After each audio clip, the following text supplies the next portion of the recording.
Go buy coffee, brand coffee, use code RUIN at the checkout. Once again, I would like to apologize to everybody who's watched my numerous videos on Lori Beetlejuice Lightfoot and how much I said Chicago needed a new mayor. I was the one championing people going to the ballot box and voting for a new mayor. I was the one saying it don't matter if it's a Democrat or a Republican. I wanted a new mayor for the city of Chicago because Lori Lightfoot was not doing a good job marketing herself as the leader. She was doing a great job marketing herself as a dumbass who points the finger at everybody else instead of looking inward at her structure of the city and saying, let's do some things to change everything around so that we could potentially have a safer society. And in walks the new mayor, and I'm sorry, once again, this guy is really not any better. And out of all the things he's said over his term so far, I think recently the talk about reparations pissed me off the most. What I've built within these last 7 months, in order for us to have a better,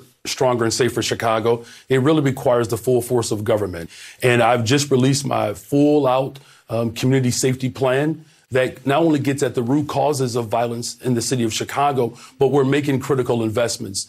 We have stood up an entire office dedicated to reentry. So individuals who are returning to our communities who have been incarcerated because of failed policies, we'll have a welcoming space for them. I've added a $500,000 for restoration and reparations to address, again, the cycle of violence. Yeah, he should be a stand-up comedy because I'm laughing, Brian. I mean, this is so tragic. It's almost comical.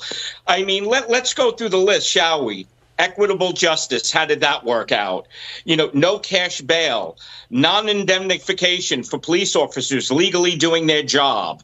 You know, now what about the victims? We hear nothing but the victims. You know, talking about spending more taxpayer money for reparations, how about a novel idea of supporting the police, not defunding them, and enforcing the laws on the books, making safe spaces for criminals to further impact the victims who are more than likely persons of color? It makes absolutely no sense, Brian. I don't know how to break it to anybody who believes in the concept of reparations. I'm not going to sit here and say you don't deserve any type of reparations. I will say your ancestors, who were the actual victims of all the things you talk about, probably would deserve that. The problem is the majority of them are dead or on their last breath. But you can't sit here and logically say to me in the year now 2024 that reparations is going to be something that helps mitigate crime. It's going to be something that helps lessen crime. It's going to be something that helps prevent crime. You can't expect me to believe that because in my mind, that's just pie in the sky. In my mind, I'm hearing that and I'm thinking you are putting significant levels of trust in people and you add money to the mix. You're going to sit here and act as if you haven't seen people get robbed for money, haven't seen people get robbed for their items that they buy for money. And if you give these people that money, whether if it's $1,000, $10,000, $100,000, $1 million, or any type of amount of money you want to give them, you want me to believe that all these people are going to get their money and say, you know what?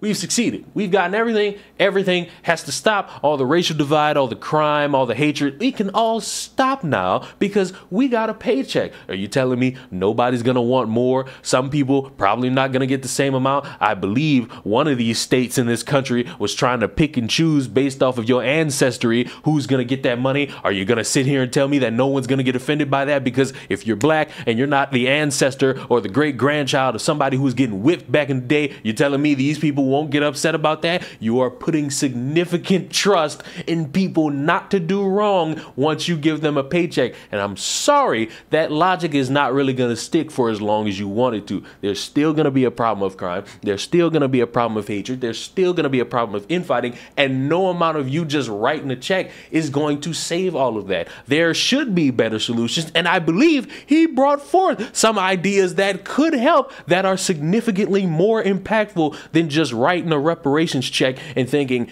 every problem in existence is going to go away. It's foolish to have that mindset. It is not really thinking 10 years ahead, but it's only taking 2 steps ahead, thinking, yeah, we've solved every issue in capacity and nothing else will ever happen ever again. Because when you think like that and you come upon reality and you realize all your ideas didn't really stick because you thought dumb and not thought logical, you have to admit you wasted your fucking time, your fucking efforts trying to put a band-aid on people's gunshot wounds. But let me know, what do you think about reparations? Do you think it's something mandatory? Do you think every black person is going to get it? Do you want to give me reparations? Link in the description. You know, toss me a little bit of that white supremacist dollar because you're so offended that I am hurt in the year 2024. Or do you possibly think reparations somehow is going to solve every problem for every black American in the United States? Let me know. I would love to hear what you have to say in the comments down below. Subscribe to the channel. I will see you all in the next one.